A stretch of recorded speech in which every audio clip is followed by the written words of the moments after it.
So whether you're a fan of the book, the American TV series, or the many different film adaptations, the latest take on the story is set in modern-day San Francisco and looks at the extreme effects genetic engineering could have on our lives. Starring James Franco, John Lithgow and Tom Felton, aka Malfoy from Harry Potter, Rise of the Planet of the Apes is a brilliant cinematic adventure. Meet Chimp 9. We gave him a gene therapy that allows the brain to create its own cells in order to repair itself. In biology, this is called neurogenesis. We call it the cure to Alzheimer's.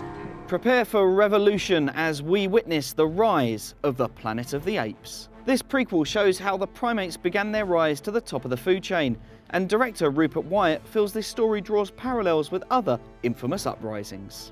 It's a story of a revolution, it's a story of an uprising, and at its heart is like all kind of great stories, I guess, at its heart is this single character who happens to be an ape. But I think if you could relate it to Spartacus or the story of Che Guevara, it's not dissimilar.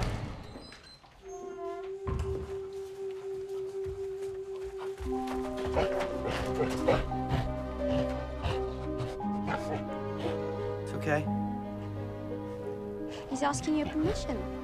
Go on.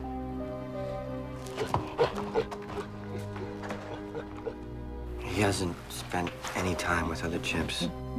Oh, we're used to that. He'll be a little skittish at first, but we'll integrate him. You'll probably miss him more than he'll miss you. You'll be surprised how quick they adapt. We provide a stimulating environment. He's going to thrive here. Caesar! It's gonna be okay.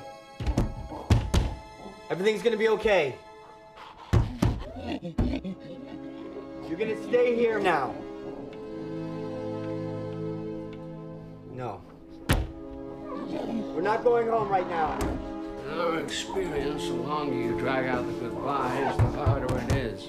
The ape Rupert is talking about is Caesar, the chimp whose evolution starts a new chapter for planet Earth. And who else could he have asked to play him but performance capture specialist Andy Serkis?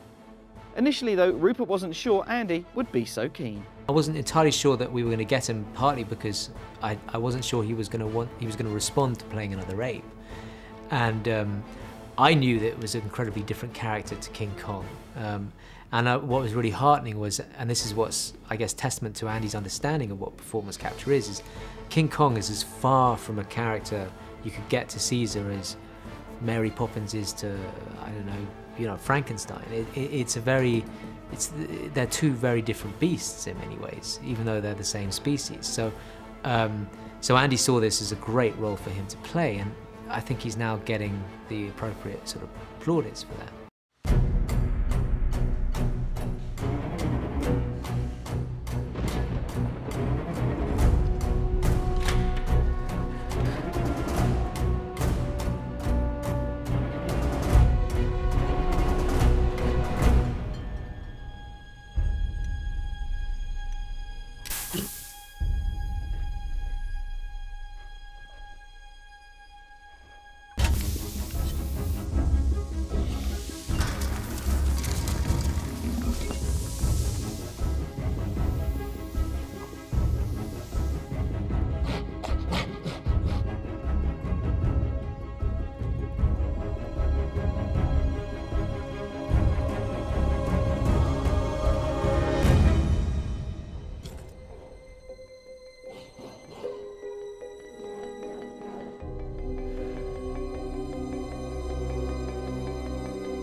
Rise of the Planet of the Apes opened across the pond a couple of weeks ago and proved a huge hit, debuting at the top of the US box office top 10. Given that this is only Rupert's second full film as a director, has the success sunk in yet? I can't really relate it to anything because this is my first Hollywood film, and I've been told that not to expect this very often. It's one of those great moments where the stars align, and critically people seem to have really embraced it, and also the audience at large have as well.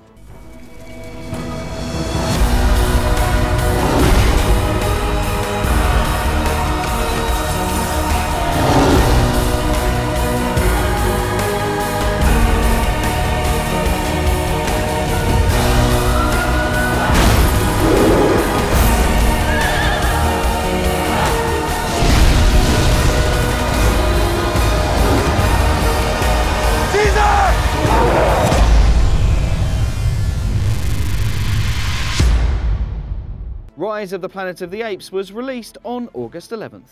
Now, usually on Sunday Showcase, we like to save our competitions for part 2, but as soon as we've gone all 8 for prizes, we thought we'd bring them to you apes baboon as possible. See what I did there?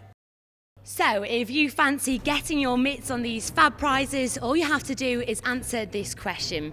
During the filming of the 2001 Planet of the Apes, a famous actress and director couple began their relationship. Now, was it A, Danny DeVito and Rhea Furman, B, Kenneth Branagh and Emma Thompson, or C, Tim Burton and Helena Bonham Carter? Please email your answers plus a contact telephone number to programs@channelm.co.uk. The competition will close at midnight on Thursday the 25th of August, and 2 correct answers will be selected at random. Now, the winners will be informed by noon on Friday the 26th of August. Good luck!